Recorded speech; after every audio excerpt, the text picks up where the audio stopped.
How did you think the offense looked against this defense that doesn't seem to have a lot of maybe the starters? But what did you think of the offense? Yeah, today we were lacking a little bit of juice for sure.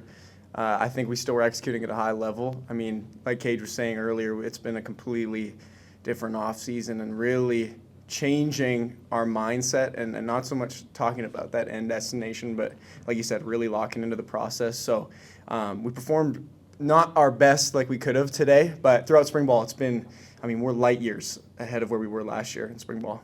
The relationships that you're building with these quarterbacks, specifically on the field, I'm just curious, what has been the progression with guys like Kikoa, Mike, JT? Oh, man. It's especially Mike and JT. It's been absolutely phenomenal. They've came in, they've picked it up so fast. They're such incredible guys, incredible teammates. I mean, we've been knowing that about Kikoa. But we definitely, in terms of on the field, we ramped it up with what we were doing with them in terms of time spent with them, catching, top and off routes, stuff like that. I won't give away everything. But the connection has been being built since January, and that's one thing that we're really going to focus on throughout the summer and stuff, so doing things that we haven't done before to get better results than we have in the past. What do you see is still left to do here in the last week of spring ball? Oh, there's so much. I mean, every single day, the count is 0. That's the way I think about it, right? So you wake up and it doesn't matter what you've done before, last year, or, we're not thinking about the future. We're thinking about right now, how can we win the day? That's our motto this year, win the day. So just every single day, how can we take steps to be a Big Sky championship team and just get better? So that's what I would say. You've been on the field. You were on the field for a lot of snaps, but there's other teammates who are not maybe participating in the scrimmage for any number of reasons. I'm just curious, what do you see those guys doing to still be active, to still be moving you toward the fall? Oh, yeah, and I mean, you got guys like Efton Chisholm, and I know Brock wasn't going today.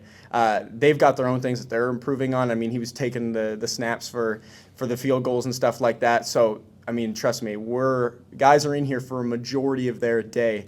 And all people usually see is on the practice field or the game field, right? But there's so many hours in our little dungeon film room grinding. So there's so many other things, film, lifts, all that sort of stuff to get them prepared for fall. Sure. Gunnar was kind of more of a pocket passer, but it seems like with all three of these quarterbacks, and then Mike ran it in today, what's nice about having a dual threat quarterback? Oh, it's awesome. And Gunnar still did have a little bit of legs, but I know what you're saying. It definitely reminds me a little bit of like it was with Eric.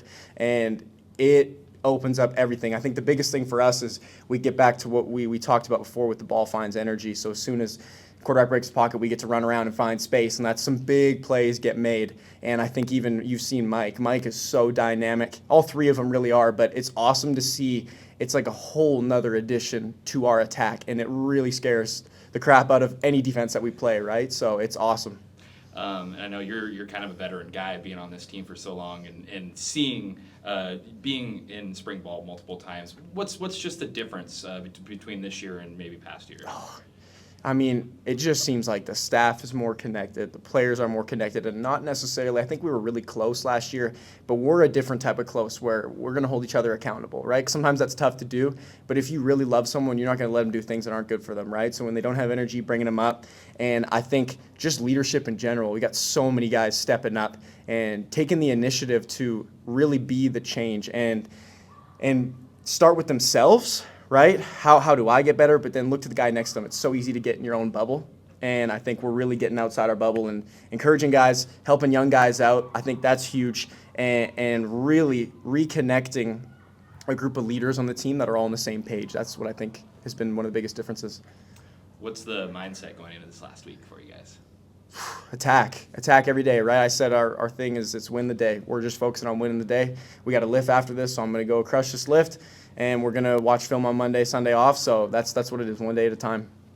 Is there a different mindset in the last week, knowing that a week from today it's done?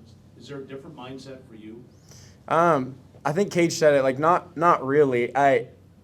With any phase that we're in, winter quarter, it's just lifts, attack that lift. With this spring ball, like we get to practice. So any practice that we get, I mean, there's only 14 of them, and it goes by so quick. Like that was, 11 or 10? So for me, no, there's not really a difference. I think it is exciting, especially this week. It felt like we were preparing for a game, right? On the Saturday, we had the scrimmage the week before. But I kind of like to make it as much game-like as possible or game week-like as possible, because that's really what it's like. Like, you're building for that. And you're not to say that I'm approaching the practice any differently, but it's really getting into my process of what it's going to look like for fall and replicating that. Thanks, Nolan. Awesome. Thank you guys so much. Thank you, sir.